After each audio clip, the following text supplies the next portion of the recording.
పూర్తి video link డిస్క్రిప్షన్లో ఉంది. దయచేసి చూడగలరు. నమస్కారం. ఈ పవర్ఫుల్ ట్రేడింగ్ ఎక్స్ప్లెయినర్కి స్వాగతం.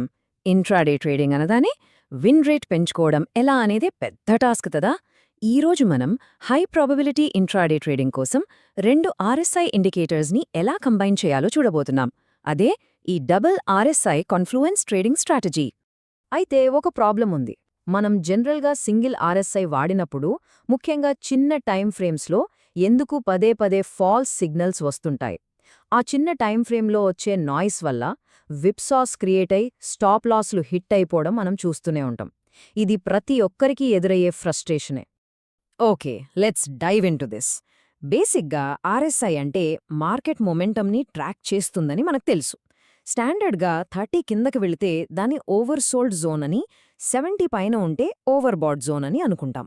కానీ ఈ ఒక్క డేటాతోనే ట్రేడ్ చేయడం కరెక్ట్ కాదు. ఈ అనాలిసిస్